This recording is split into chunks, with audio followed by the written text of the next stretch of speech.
ஒவ்வொரு மாதமும் 1 கோடிக்கும் அதிகமான பார்வையாளர்களை சென்று சேரும் பேசு தமிழா பேசு சேனலில் உங்கள் நிறுவனத்தை விளம்பரப்படுத்த வேண்டுமா? திரையில் தெரியும் எண்ணை இப்போதே தொடர்பு கொள்ளுங்கள். ஆன்டிக்ஸ் கிளாக்ஸ் எனப்படும் மிக பழமையான கடிகாரங்கள் நம்முடைய அலுவலகத்தில் சிறப்பு தள்ளுபடியில் விற்பனைக்கு உள்ளது. தொடர்பு கொள்ள வேண்டிய தொலைபேசி எண் 9092547007.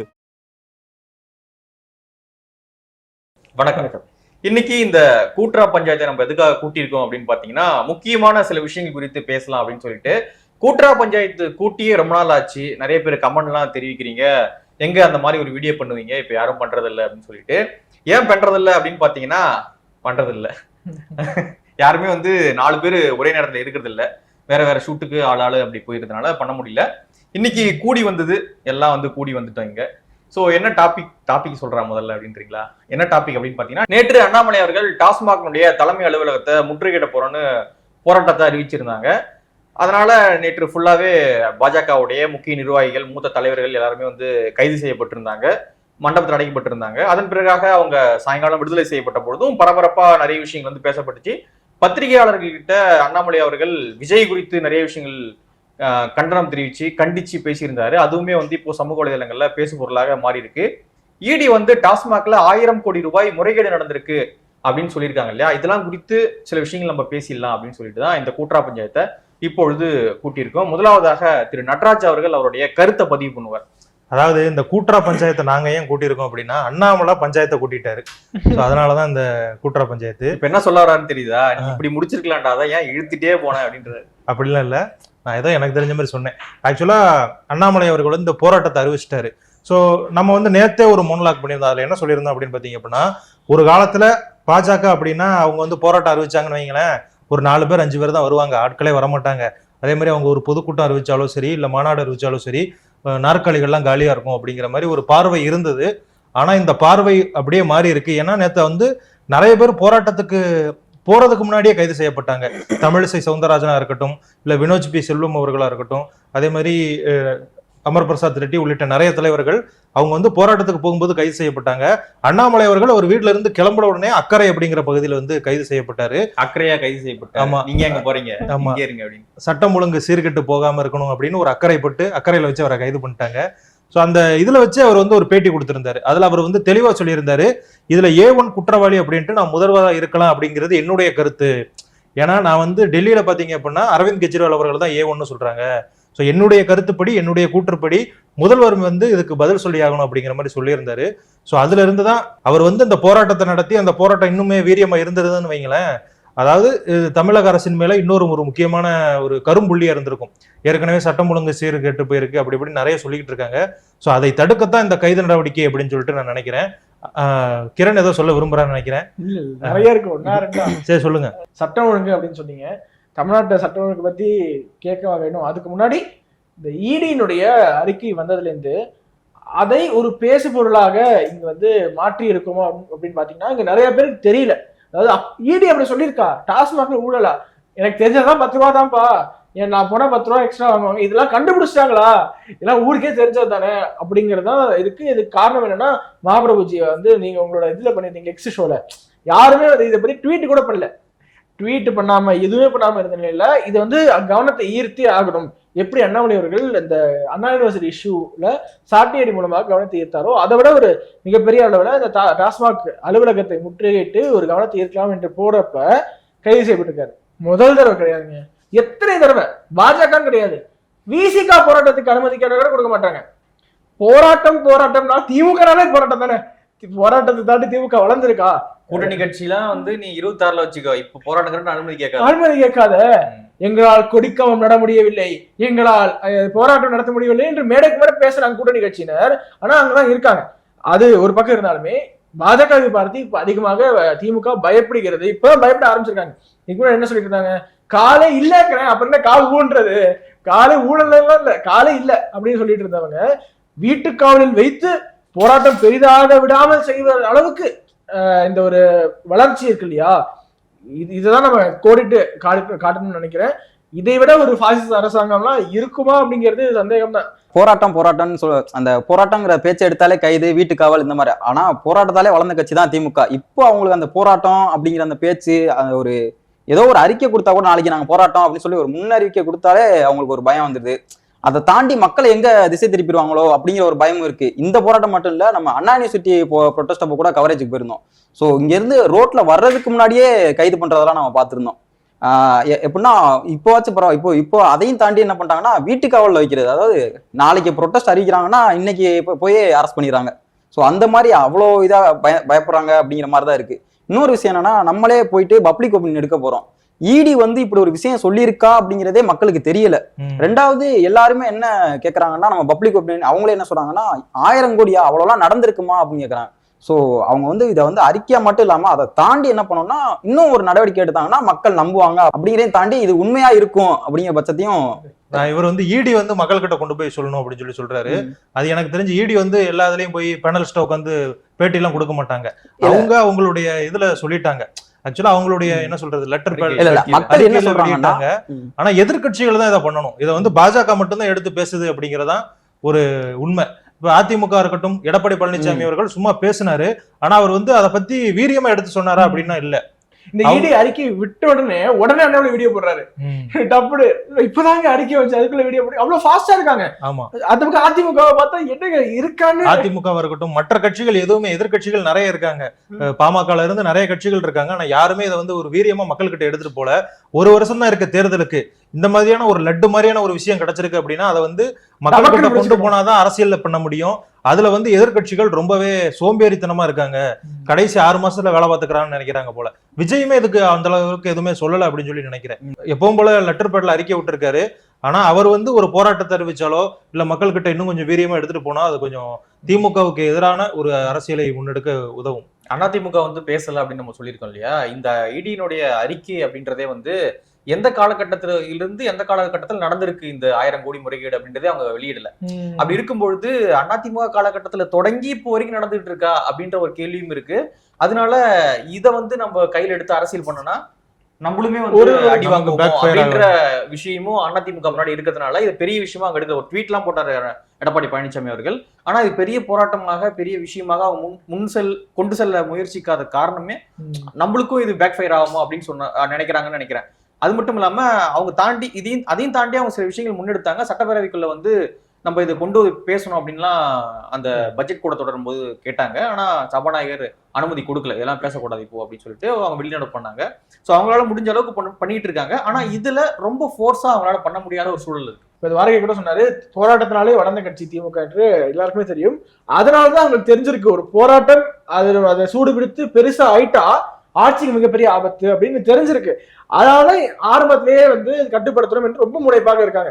ஆரம்பத்திலே பார்த்திருப்போம், இந்திய எதிர்ப்பு போராட்டத்துல இருந்து இங்க சமீபத்துல நீட் போராட்டத்துல இருந்து எல்லா போராட்டமே அந்த ஒரு போராட்டம் என்பது திமுகவுக்கு தான் அது வலு சேர்த்திருக்கு. அப்போ இங்க எதிர்கட்சிகள் ஒரு போராட்டத்தை முன்னெடுத்து அதுக்கு மக்கள் அதில் கிடைத்து விட்டால் அது வந்து பெரிய பிரச்சனை ஆயிடும். நம்ம பாசிசம்னு சொல்லிக்கோ, பாயாசம்னு சொல்லிக்கோ, என்னன்னா சொல்லிக்கோ, நான் இப்படிதான் இருப்பேன் அப்படின்னு காட்டியிருக்காங்க. அவங்க அப்படி பாசிஸ்டுகளுக்கு ஒரு முடிவு வரும் அப்படின்னு சொல்றோம். ஆனா எனக்கு தெரிஞ்சு அப்பேற்பட்ட ஒரு முடிவு எனக்கு ஒரு ஷார்ட் டேர்ம்ல தெரியல. திமுகவுக்கு அப்படி கிடையாதுன்னு நினைக்கிறேன். இப்போதைக்கு இல்ல, கண்ணு கெட்டது வரைக்கும் இங்க எழுதியே கிடையாது. ஆனா லாங் டேர்ம்ல திமுக அழிக்கப்பட வேண்டும் அப்படிங்கிறதுல மாற்றுக்கிறது கிடையாது. லாங் டேர்ம்ல அது மேபி பாசிபிளா இருக்கலாம். பாசிஸ்டா இருந்தாலுமே ஒரு நாள் வெற்றி பெற முடியுது அப்படிங்கறத ஒரு துரதிருஷ்டம். இப்ப கோபிநாத் அவர்களுடைய அந்த நீயா நானா ஷோ இருக்கு இல்லையா, அதை வந்து மும்மொழி விவகாரம் குறித்து பேசிட்டாங்க. அதனால மத்தியில இருக்க பாஜக அழுத்தம் கொடுத்து அந்த ஷோ வந்து டெலிகாஸ்ட் பண்ணக்கூடாதுன்னு சொல்லிட்டாங்க அப்படின்லாம் வந்து இப்ப பேசுபொருளானது போயிட்டு இருக்கு இல்லையா. இப்போ இதை வந்து ஒரு கையில் எடுத்து அந்த டிபேட்டே வந்து மும்மொழி கொள்கைக்கு எதிராக இருந்ததுனால பாஜக அழுத்தம் கொடுத்து நிறுத்திட்டாங்க அப்படின்லாம் வந்து அவங்க பேசிக்கிட்டு இருக்காங்க. சோ இந்த அளவுக்கு பாஜக வந்து எதிர்க்கிறாங்க இல்லையா. அப்போ திமுக எந்த அளவுக்கு கருத்துரிமைக்கு பக்கம் நிக்கிறாங்க அப்படின்னு ஒரு கேள்வி இருக்குல்ல. நம்ம வந்து போராட்டம் பண்ண போறோம்னு சொல்றோம், அப்பயே வந்து கைது. பாஜக போராட்டம் பண்ண போறோம்னு சொல்றாங்க, அப்பயே கைது. ஒரு ட்விட்டர்ல ஒரு ட்வீட் போட்டா கைது. இப்படி எல்லாம் கைது செய்யும் பொழுது ஒரு டிவியோட ஷோ டெலிகாஸ்ட் பண்ண விடாம பாஜக பண்ணிட்டாங்களா நமக்கு தெரியாது. பண்ணிட்டாங்கன்னு இவங்களே ஒன்று கிரியேட் பண்ணி அது பாசிச பாஜக அப்படின்னு ஒண்ணு கிரியேட் பண்றாங்க இல்லையா. இந்த நரேட்டிவ் செட்டப் பண்றதுல வந்து திமுக வந்து கடந்த ஒரு மாசம் எங்க எடுத்துக்கோங்களேன், திமுக ஒரு நரேட்டிவ் அப்படியே போற போக்குல ஆரம்பிக்குது. திடீர்னு அப்படின்னு ஒரு நரேட்டிவ் ஆரம்பிக்குது. அது எல்லாரும் பின்னாடி போயிட்டு இருக்காங்க. அதுக்கு பின்னாடி தொகுதி மறுசீரமைப்பு, திடீர்னு தொகுதி மறுசீரமைப்பு, அதுக்கு பின்னாடி அப்படியே போயிட்டு இருக்காங்க. திடீர்னு ஒரு மொழி, அதுக்கு பின்னாடி போயிட்டு இருக்காங்க. திடீர்னு ஸ்டாலின் அவர்கள் வந்து ஒரு வீடியோ போட்டிருந்தாரு, அதுக்கு பின்னாடி போயிட்டு இருக்காங்க. அதான் ஃபென்டாஸ்டிக்கா பண்ணிட்டு இருக்காங்க. அதுக்கு இடைப்பட்ட காலத்தில் நடந்த நிறைய பிரச்சனைகள், நிறைய பாலியல் வன்கொடுமைகளாகட்டும், இல்லைன்னா கொலைகளாகட்டும், சட்ட ஒழுங்கு சீர்கேடாகட்டும், இது எதுவுமே நம்ம பேசல. பேசுறதுக்கான வாய்ப்பே கிடைக்கல. ஸோ இந்த மாதிரி விஷயத்தெல்லாம் திமுக வந்து ஆனா பாலிடிக்ஸ் வந்து கரெக்டா பண்ணுவாங்க. நிறைய பத்திரிகையாளர் சொல்லுவாங்க எப்படின்னா கோல் மட்டும் அவங்க வந்து என்ன பண்ணுவாங்கன்னா நம்ம எதிர்க்கட்சி என்ன பேசணுங்கிற அப்படிங்கிற ஒரு பாலிடிக்ஸே வந்து இவங்க செட் பண்ணிடுவாங்க. அவங்க அந்த சைட்ல இருந்து நம்ம வந்து பதில மட்டுமே தான் கொடுத்துட்டு இருப்போம். அவங்களால ஒரு அந்த நேரட்டிவே செட் பண்ண முடியாது, அந்த டைமே கொடுக்காது டிஎம்கே. அதற்கான அந்த பாலிடிக்ஸ் வந்து கரெக்டா பண்ணுவாங்க. அது மட்டும் இல்லாம அந்த அதிகார துஷ்பிரயோகம் அப்படிங்கிறத எப்பெல்லாம் அதிகாரத்துல வருதோ அதெல்லாம் கரெக்டா யூஸ் பண்ணுவாங்க டிஎம்கே அப்படிங்கிற ஒரு விஷயத்தை நிறைய பேர் சொல்லி பார்த்திருக்கோம். இது மட்டும் இல்லாம கிரண் பேசும்போது சொன்னா இடி வந்து அங்க அறிக்கை விட்டோனே வந்து அண்ணாமலை இங்க வீடியோ போட்டாரு அப்படின்னு. இந்த மாதிரி விஷயங்கள் எல்லாமே வந்து பிஜேபிக்கு வந்து கிரவுண்ட் லெவல்ல ஒரு செட்பேக் ஆயிருக்குமோ அப்படிங்கிறது என்னோட கருத்து. என்னன்னா இப்ப அண்ணாமலை வந்து சடனா வீடியோ போறாரு. அப்ப என்ன நினைக்கிறாங்கன்னா பப்ளிக் எப்படின்னு நினைக்குதுன்னா இங்க இடி அறிக்கை விடுது உடனே அண்ணாமலை இங்க வீடியோ போறாரு, சோ அப்ப பேசி வச்சுட்டு பண்றாங்களா அப்படிங்கிற மாதிரி விஷயம் எல்லாம் வந்து கீழே கிரவுண்ட் லெவல்ல டாக் போகுது. அப்படிதான் செந்தில் பாலாஜி அவர்கள் சொல்லியிருந்தாரு. இடி வந்து 1000 கோடி முறைகேடுன்னு சொல்றாங்க. அதற்கு முன்பாகவே வந்து அண்ணாமலை அவர்கள் வந்து எப்படி 1000 கோடி முறைகேடு டாஸ்மாக் நடந்திருக்குன்னு சொல்ல முடியும். சோ இவங்க 2 பேர் பேசி வச்சுட்டு தான் இதை பண்றாங்க அப்படின்னா வந்து செந்தில் பாலாஜி அவர்கள் அப்படியே ட்விஸ்ட் பண்ணி விட்டு. அதாவது வந்து நேத்து இதுக்கு வந்து அண்ணாமலை பதில் சொல்லியிருந்தாரு. அதாவது நான் மட்டுமா சொல்றேன், எத்தனையோ பத்திரிகையாளர்கள் இதை வந்து மறைமுகமா சொல்லிக்கிட்டு இருந்தாங்க. அதாவது இது எனக்கு மட்டும் தெரிஞ்ச விஷயம் கிடையாது, நிறைய பேருக்கு தெரிஞ்சது. நான் வந்து தைரியமா வெளியே சொல்லிட்டேன், மற்றவங்க யாருமே சொல்லலை அப்படிங்கிற மாதிரி சொல்லியிருந்தாரு. ஸோ நேற்று வந்து அண்ணாமலை அவர்கள் வந்து போராட்டம் அறிவிச்சது இருக்கு இல்லையா, அதை வந்து திமுக காரங்க என்ன சொல்றாங்க அப்படின்னா இவங்க இந்தி திணிப்பு அப்படிங்கிறத கொண்டு வந்துகிட்டு இருக்காங்க. அதை மடைமாற்றம் பண்றதுக்காக தான் அண்ணாமலை போராட்டத்தம்லாம் அறிவிக்கிறாரு. 1000 கோடி ஊழல் அப்படிங்கிறதுலாம் எங்களுடைய சிறப்பு திட்டங்களையும் பாஜக அரசினுடைய என்ன சொல்றது கையாளாகாத தனத்தையும் மடைமாற்றுறதுக்காக தான் இந்த மாதிரி போராட்டங்கள் அப்படின்னு சொல்லிட்டு சொல்றாரு. ஆனா பாஜக காரங்க என்ன சொல்றாங்க, இவங்க வந்து இந்த ரூ அப்படிங்கிற சிம்பிள் அறிவிச்சதா இருக்கட்டும், இல்ல இந்தி திணிப்பு, தொகுதி மறுசீரமைப்பு, இதெல்லாமே வந்து தமிழ்நாட்டில் இருக்கக்கூடிய சட்டம் ஒழுங்கு சீர்கெட்டு போன நிலையை மடைமாற்றுறதுக்கு அப்படின்னு சொல்லி சொல்றாங்க. ஆனா மக்கள் வந்து இதுல எதை ஒத்துக்கொள்றாங்க அப்படிங்கறதா மிகப்பெரிய கேள்வியா இருக்கும். நேற்று அண்ணாமலை அவர்கள் கூட அந்த போராட்டம் முடிஞ்சு பிரஸ் மீட்ல தெரிவிக்கும் பொழுது டிவிகேவுடைய பொதுச் செயலாளர் திரு புஷி ஆனந்த் அவர்கள் சொன்ன ஒரு அறிக்கைக்கு மிக கடுமையாக கண்டனங்களை பதிவு பண்ணியிருந்தாரு. வெறும் பேசிட்டே இருக்காதீங்க, நடவடிக்கை எடுங்க அப்படின்னு அவங்க சொல்லிட்டாங்க டிவிகே. இவரு ரொம்ப ட்ரிகர் ஆயிட்டாரு அண்ணாமலை அவர்கள். ட்ரிகர் ஆகி நீங்க நான் ஒன்னும் இடுப்பை பிடிச்சி கிள்ளிக்கிட்டு ஒரு அரசியல் பண்ணிக்கிட்டு இல்லை, இங்க வந்து நீங்க களத்து வந்து அரசியல் பண்ணுங்க அப்படின்னு மிக கடுமையாக சீமான் அவர்கள் கூட அந்த அளவுக்கு பேசுனதுன்னு நினைக்கிறேன். அண்ணாமலை அவர்கள் மிக கடுமையாக டிவிகேவை பார்த்திருப்போம். சீமான் அவர்கள் தான் மாநாட்டுக்கு அப்புறமாக ரொம்ப பெரிய அளவில் விஜய் விமர்சனம் செய்து பேசினது. தாவேகா சொன்னார்கள் அப்போல இருந்து நாம் தமிழர் கடுமையாக சாடி நம்ம பார்த்துக்கோம். அதற்கு பிறகாக சீமானுக்கு இணையாகவும் இல்ல சீமானுக்கு அதிகமாகவும் விமர்சனம் செய்தது விஜய் வந்து இப்போ வந்து அண்ணாமலை அவர்கள் தான். அது நேற்றுக்கு ஃபுல்லா சோசியல் மீடியாவில் பயங்கர வைரல். இல்ல லண்டன்ல அவர் இருந்தபோது வீடியோ கால் மூலமாக இதன் மூலமாக ஒரு பாண்டே அவர்கள் கிட்ட ஒரு இன்டர்வியூ கொடுத்திருந்தாரு. அதுல வந்து அந்த அளவுக்கு அவர் டச் பண்ணவே இல்லை விஜய் அவர்களை. வரட்டும்னா பாத்துக்கலாம்னா அதுக்குதான் என்ன ரிப்ளை கொடுத்திருந்தாருன்னா இப்பதான் நான் தாவேகானுடைய அந்த செயல்பாடுகளை பார்க்கிறேன், அது யார் வராங்கன்னா வரதுக்கு முன்னாடி எடுக்கிறாரு. இப்போ சீமான் அவர்கள் ரஜினி வர வரைக்கும் வந்துட்டாரு, விஜய் வந்துட்டாரு, ரஜினி செயல்பாட பார்த்துட்டு பாப்பரம் பேசுறேன். இப்போ ரஜினி அவர்கள் வந்து வரக்கூடாது, நீங்க எதுக்கு வரீங்க, நாங்க தான் இருக்கோம், நீங்க எதுக்கு வரீங்க அப்படின்னு சொல்லும் போது அவர்கிட்ட என்ன கேட்டாங்க, யாரெல்லாம் வரலாங்க, வர்றது அவங்களுடைய உரிமை, வந்ததுக்கு அப்புறம் விமர்சனம் செய்யுங்க, அதுல உங்களுக்கு உரிமை இருக்கு அப்படின்னு சொல்லுவாங்க. அப்படி விஜய் வரவே கூடாது என்ற அண்ணாமலையால சொல்ல முடியாது, வரட்டும் பார்க்கலாம் அப்படின்னு சொல்ல முடியும். இப்ப வந்ததுக்கு அப்புறமா செயல்பாடை பார்த்துட்டு இப்படிலாம் நீங்க செயல்படுறீங்க என்று அந்த காட்டமான விமர்சனம் என்பது இதுக்கு சோசியல் மீடியால பார்க்கிறோம். தீயா கொடுத்துட்டு எரியுது. நிறைய பிரஸ் மீட் கொடுத்தாரு, நிறைய ஸ்பீச் கொடுத்தாரு, நேற்றுக்கு நிறைய நடந்தது, அந்த கைது நடவடிக்கை நடந்தது. அது எதுவுமே ட்ரெண்ட் ஆகல அவ்வளவா. இந்த விஜய் வர்சஸ் அண்ணாமலை தான் அவ்வளவு ட்ரெண்ட் இருக்கு. இது விஜய் அவர்கள் அரசியலுக்கு வருகையில இருந்தே பாத்தீங்க அப்படின்னா திமுக வந்து கண்மூடித்தனமா விஜய் எதிர்ப்பு அப்படிங்கிறதான். அதாவது அவர் வந்து மீட்டிங் போடல, ஒரு மாநாடு நடத்தல, எதுவுமே பண்ணல. அதுல இருந்து திமுக விஜய் எதிர்ப்பு தான் பண்ணிக்கிட்டு இருந்தாங்க. ஆனா அண்ணாமலை தான் ஒரு கட்சி வருதா நாங்க வரவேற்கிறோம் அப்படின்னாரு. அதுக்கப்புறமா ஒரு கூட்டணி ஆட்சின்னு சொன்னப்ப அதை வந்து வரவேற்றாரு. சோ எல்லா காலகட்டத்திலையும் விஜய் அவர்கள் ஒரு செயல்பாடு பண்றாரு அப்படின்னா அந்த இஷ்யூ பேஸ்டா தான் அண்ணாமலை அவர்கள் பதில் கொடுத்துக்கிட்டு இருந்தாரு. சோ நேத்து அவர் வந்து என்ன நினைக்கிறேன், ரொம்ப நாள் அடக்கி வச்சிருந்தது டப்புனு வந்து வெளியில வந்துருச்சுன்னு நினைக்கிறேன். ஆமா, நேத்து வந்து புஷி ஆனந்த் வந்து அப்படி சொன்னது, அந்த கேள்விக்கு அவர் பதில் சொல்லியிருக்காரு அப்படின்னு தான் நம்ம பார்க்கணும். அதாவது நீங்க களத்துல இறங்கி போராடுங்க, நாங்க 1000 கோடி அப்படின்னு சொல்லிட்டு சொல்றோம், நீங்களுமே அதை எடுத்து சொன்னாதானே மக்கள் கிட்ட போகும் அப்படிங்கறத நான் பாக்குறேன். சோ அதை வந்து கொஞ்சம் கோபமா அவர் சொல்லிட்டாரு அப்படிங்கறதா என்னோட. இன்னும் ஒரு சில மக்களுக்கு அந்த கருத்து இருக்கு. அதாவது நீங்க இடி அறிக்கை விடுறீங்க, நீங்க இடி அப்படிங்கிறீங்க, இன்கம் டாக்ஸ் ரைடுங்கிறீங்க, இடி ரைடுங்கிறீங்க, ஆனா கடைசி வரைக்கும் ஒரு அரசியல்வாதி கூட ஜெயிலுக்கு போற மாதிரியே தெரியலையாப்பா ஊழல் அப்படிங்கிற ஒரு பேர்ல. அப்புறம் எல்லாமே ஒரு கண்துடைப்பு நாடகமா தானே இருக்கு அப்படிங்கிற ஒரு கருத்து நிறைய மக்கள்கிட்ட இருக்கு. நம்ம கமெண்ட்ஸ்லயும் நிறைய பேர் வந்து பதிவிடுறது நீங்களே பார்த்திருப்பீங்க. கடைசி வரைக்கும் நீங்க ஊழலும்பீங்க, கைது ஆகிறாரா அவரும்பீங்க, கைது ஆகிறாரா இவரும்பீங்க, போற மாதிரியே தெரியலையே. இன்னைக்கு கூட நாடாளுமன்றத்துல வந்து நிதி அமைச்சகம் ஒரு தகவல் வந்து சொல்லியிருக்காங்க. கடந்த 10 ஆண்டுகள்ல வந்து, அதாவது 2015 to 25 காலகட்டத்தில் வந்து அரசியல் கட்சியை சேர்ந்த 193 பேர் மீது அமலாக்கத்துறை வழக்கு பதிவு செஞ்சிருக்காங்க. இதுல வந்து 2 பேர் மீது மட்டும்தான் வந்து குற்றம் நிரூபிக்கப்பட்டு தண்டனை வந்து வழங்கப்பட்டிருக்கு. அப்படின்னா கன்விக்ஷன் ரேட் அப்படின்றது வந்து 1.03% தான் இருக்கு. ஸோ இதெல்லாம் தான் வந்து எதிர்கட்சிகளுக்கு ஒரு ட்ரம்ப் கார்டா அமையுது. பாருங்க, கன்விக்ஷன் ரேட்டே கிடையாதுங்க. செந்தில் பாலாஜி அவர்கள் அதான் சொன்னார். சும்மா பதிகிறாங்களே தவிர நிரூபிக்க முடியல ஈடியால. அப்போ வந்து பாஜக சொல்லி வந்து களங்கம் கற்பிக்கிறதுக்காகத்தான் ஈடி இப்படி செஞ்சுட்டு இருக்காங்க அப்படின்ற ஒரு விஷயத்த அவங்களால ஈஸியா மடைமாற்ற முடியுது. இதே பிரஸ் மீட்லேயே வந்து அண்ணாமலை என்ன சொல்லியிருந்தாருன்னா, திமுகவோட பி டீம் வந்து விஜய் அப்படின்னு சொல்லியிருந்தாரு. ஸோ திமுகவோட பி டீமா ஏ டீமா அப்படிங்கிறது அதெல்லாம் வந்து 2வது பட்சம். ஆனா விஜயோட பாலிசி வந்து நம்ம ஸ்டார்டிங்ல இருந்து பார்த்தோம்னா இவங்களுடைய கோர் ஐடியாலஜி மாதிரியே தான் வரும். இவங்க சிஏ எதிர்க்கிறாங்கன்னா அவங்களும் இருப்பாங்க, இவங்க நீட் எதிர்க்கிறாங்கன்னா அவங்களும் இருப்பாங்க, இவங்க வந்து அந்த தொகுதி மறுசீலனை பத்தி பேசுறாங்க அவங்களும் அதே தான்.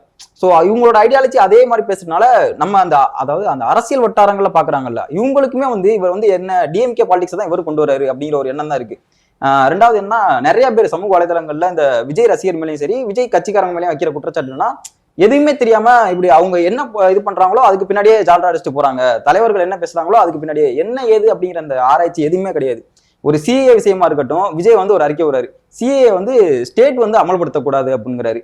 ஸோ ஸ்டேட்டுக்கும் அதுக்கு என்ன சம்பந்தம் கூட தெரியல அவங்களுக்கு. ஸோ இந்த மாதிரி விஷயங்கள்லாம் ஒரு கட்சி தலைவர் வந்து இன்னும் வந்து இது பண்ணிக்கணும் அப்படிங்கிறதுதான். அதாவது இந்த அறிக்கையை வந்து அவர் தான் எழுதுறாருன்னு நினைக்கிறீங்க? இல்ல அப்படிலாம் இல்ல. அது இந்த அறிக்கை வெளியே வரலையான்னு ரிலீஸ் ஆன பிறகு அவருக்கே தெரியும் அறிக்கை நம்ம விட்டுருக்கோம் பேஜ்ல. இப்ப மத்த கட்சியில எல்லாம் இருந்தாங்கன்னா ஒரு விவாதமாச்சும், இப்போ ஒரு பிஜேபிலே இருக்கட்டுமே, இந்த மாதிரி ஒரு விஷயம் நடக்குன்னா இல்லப்பா நம்ம கட்சியில பண்ணதும் ஒரு சில விஷயங்கள் தப்பு அப்படிங்கிற விஷயங்கள்லாம் இருக்கு. ஆனா இந்த கட்சியில அப்படி இல்லவே இல்லை.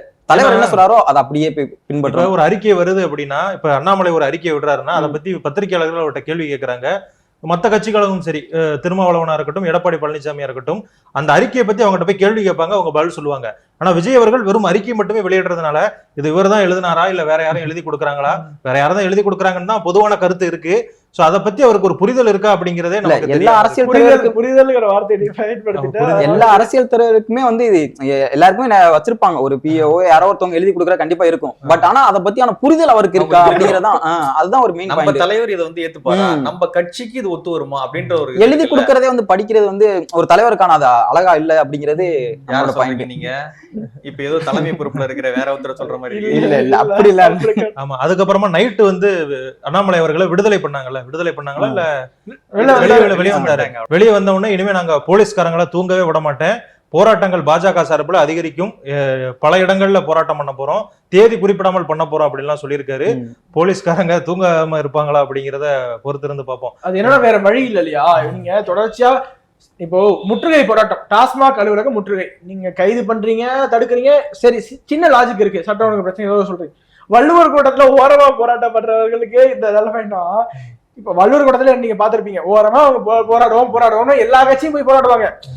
இல்ல போராட்டத்துக்காக ஒரு இடம் தான் வள்ளூர் கோட்டை. அந்த இடத்துல போராட்டிங்கன்னா ஒதுக்கி இருக்காங்க, அங்கேயே போராடக்கூடாது. அங்க போனா 8 மணிக்கு போராட்டம் ஆரம்பின்னு வச்சுக்கோங்களேன். ஒரு உதாரணத்துக்கு 6 மணி நேரம் மக்கள் வர ஆரம்பிப்பாங்க, வர அப்படி அப்படியே வண்டியில ஏத்துறது. இல்ல இதை நேத்து நம்ம கவரேஜ் பண்ணவே போயிருந்தோம். அப்பவே என்ன நடந்துச்சுன்னா, ஒருத்தர் ஒண்ணுமே இல்ல ஹாஸ்பிட்டலுக்கு போறாரு, அவர் அப்ப கூட அந்த இதை காட்டுறாரு, ஆனா நீ ஒயிட் சட்டை போட்டு வந்த அப்படிங்கிற ஒரு கேள்வி. ஒயிட் சட்டை போட்டு வந்தியா நீ ஏறு வண்டியில, அவ்வளவுதான். வெள்ளை சட்டை போட்டாலே அவ்வளவு நீ கட்சிக்காரன். இல்ல நேர்ல போகும்போதே நடந்துச்சு, வாடனாலே அடிப்பண்டாங்க அந்த மாதிரி. ஆனா இதோட ரிசல்ட்டா பாத்தீங்கன்னா முக்கியமான விவகாரம், இந்த மக்களுடைய பணம் அப்படிங்கிறது தவறான முறையில இருக்கு. அது மட்டும் இல்லாம டாஸ்மாக் என்பது அந்த அரசு நிறுவனத்துல முறைகேடு நடந்திருக்கு அப்படிங்கறத மெயின் அதோட பாயிண்ட் வந்து டிவேட் ஆகி அண்ணாமலை விஜய் ஃபேன்ஸ் வந்து அண்ணாமலை கலாய்க்க, அண்ணாமலையினுடைய இந்த பாஜக தொண்டர்கள் வந்து விஜய் கலாய்க்க, இப்படியே போயிட்டு இருக்கே தவிர இந்த இடியினுடைய அந்த விசாரணை அப்படிங்கிறது அது நீர்த்து போயிட்டு இருக்கு. ஏன்னா விஜய் தொண்டர்கள் கலாய்க்க இவங்க ஒன்றும் சும்மா இருக்க முடியாது, இவங்களும் பதிலுக்கு சொல்லி ஆகணும் என்ற அது இந்த போட்டி தான் போயிட்டு இருக்கே தவிர இன்னும் வலுவாக இந்த டாஸ்மாக் குறித்து நாம் தான் பேசணும், ஊடகங்கள் தான் எடுத்து பேசணும். ஆனா ஒரு சில ஊடகங்கள் அதை பேச மறுக்கிறாங்க. இப்போ இந்த இடி விவகாரத்திலே பார்த்தோம்னா நிறைய அரசியல் தலைவர் பேசினாங்களா அப்படிங்கிறதே பெரிய கேள்விக்குறி. ஆனா இப்போ புதிய தமிழகம் கட்சியோட அந்த கட்சியில இருக்க சியாம் கிருஷ்ணசாமிலாம் அதை பத்தி பேசியிருந்தாரு. ஏன்னா இதுல 1000 கோடிலாம் இவங்க சொல்றதுலாம் இல்ல, கம்மி, இன்னும் 1 லட்சம் கோடி அளவுக்குலாம் இதுல நடந்திருக்கு அப்படின்னு சொல்லியிருந்தாரு. ஸோ அது அவ்வளவு பெரிய அமௌண்ட் நடந்திருக்கா நடக்கலையா 2வது பட்சம். ஆனா இன்னமும் எப்படி சொல்றது, அரசு துறை நிறுவனங்கள்ல ஒரு பெரிய ஒரு முறைகேடு நடக்குது அப்படின்னு இருக்குன்னா அதுல டாஸ்மாக்கும் ஒண்ணு இருக்கு கண்டிப்பா. 2வது இந்த ரேஷன் ஷாப் இந்த மாதிரி இதுலயும் வந்து நிறைய நடக்கிறது அப்படிங்கிறது நம்ம கண்கூட பாக்குறோம், என்ன கடத்துறது எல்லாமே. ஸோ இந்த மாதிரி விஷயங்கள் எல்லாம் இன்னுமே வந்து துரிதமா செயல்பட்டு கொஞ்சம் நடவடிக்கை எடுத்தா நல்லா இருக்கும் அப்படிங்கிறது. இல்ல, புதிய தமிழகம் சொன்னீங்க, புதிய தமிழகத்தினுடைய தொண்டர்களும் நேற்று கைது செய்யப்பட்டாங்க. அவங்களும் கைது செய்யப்பட்டிருக்காங்க. டாஸ்மாக் என்ன மெயின் ப்ராப்ளம்னா அங்க விலைப்பட்டியலே இல்ல, பில்லு கொடுக்க மாட்டாங்க. பில்லு கொடுக்கல, விலைப்பட்டியல் இல்லைன்னாலே அங்க ஒரு சந்தேகத்துக்கு உள்ளாகிரும் இல்லையா? அப்போது மக்களுக்கு அதிர்ச்சியா இல்ல, டாஸ்மாக் ஊழலா, அப்படியா, இவ்வளவு புனிதமான நிறுவனம் தெரியுமா அப்படின்னு யாருமே பதறல. எல்லாருக்குமே தெரியும் டாஸ்மாக் ஊழலா, 1000 கோடி தானா, பரவாயில்லப்பா, கம்மியா தான் அடிச்சிருக்காங்க அப்படின்றத விட டாஸ்மாக்ல வந்து தரமான மது இல்ல அப்படின்ற ஒரு குற்றச்சாட்டு இருக்கு.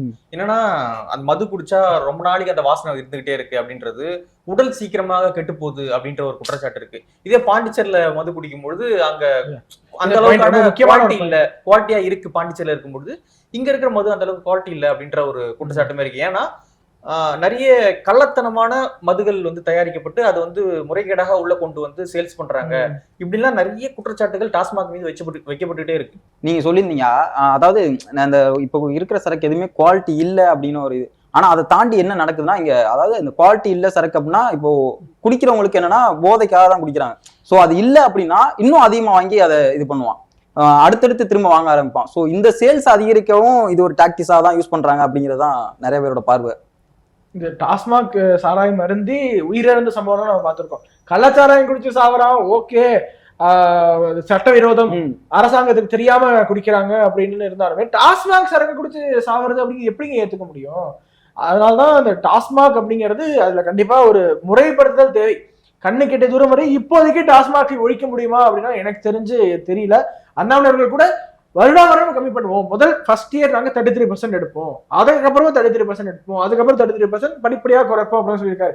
ஸோ படிப்படியா குறைக்கும் வரை அட்லீஸ்ட் அது வரைக்கும் அது ஒரு தரமான சாராயம் குடிங்க. நீங்க முறைகேடு பண்றீங்க, 10 ரூபாய் பாட்டில் எக்ஸ்ட்ரா வாங்குறீங்க, என்ன, ஆனா அந்த குவாலிட்டியாவது காம்ப்ரமைஸ் பண்ணாம கொடுத்துருக்கணும். அது மட்டும் இல்லாம ரேட்டுமே அதிகமான ரேட்ல தான் வைப்பாங்க. அது மட்டும் நார்மலாவே ரேட் அதிகம், இதுல இல்லாம ஒரு 30 ரூபா 20 ரூபா அதிகமா 10 ரூபா வாங்கி தான் விற்கிறாங்க.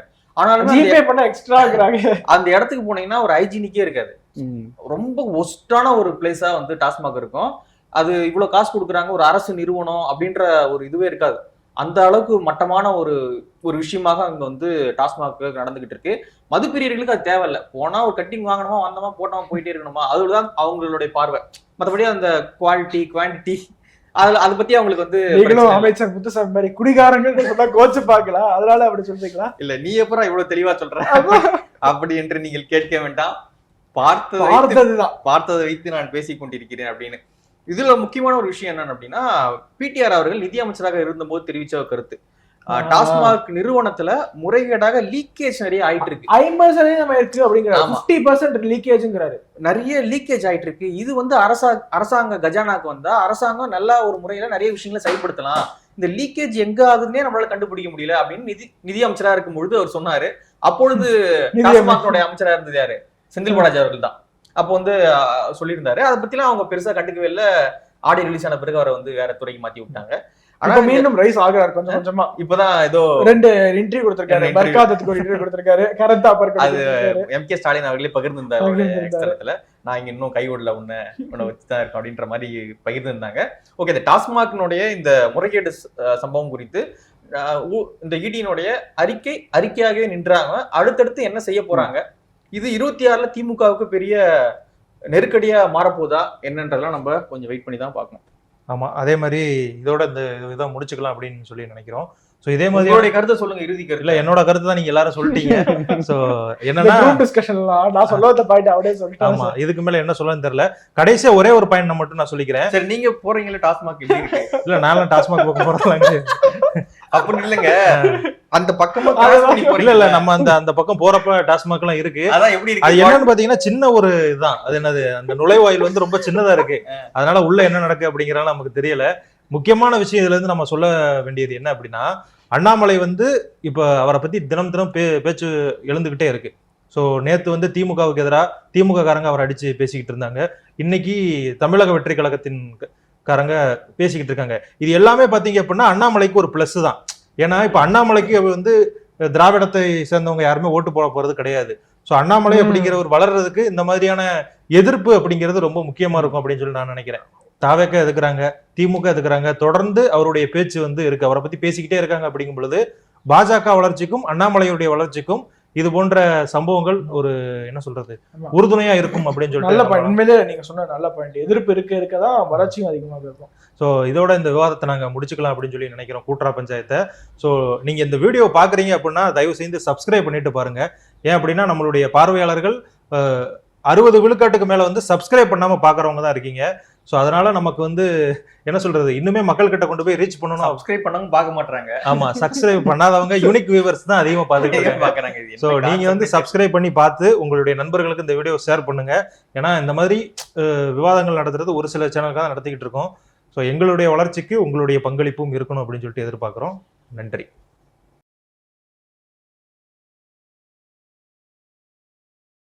இப்போ உடல் ரீதியாக ஒரு பிரச்சனை வருது அப்படின்னா அந்த பிரச்சனைக்கு இந்த ஒரு வாஸ்து பாதிப்பு காரணமா இருக்கும் அப்படின்னு சொல்ல முடியுமா? உங்க வீட்டோட தென்கிழக்கு தெற்கு சார்ந்த 22 டிகிரில என்ன இருக்குங்கிறத நீங்க செக் பண்ணுங்க.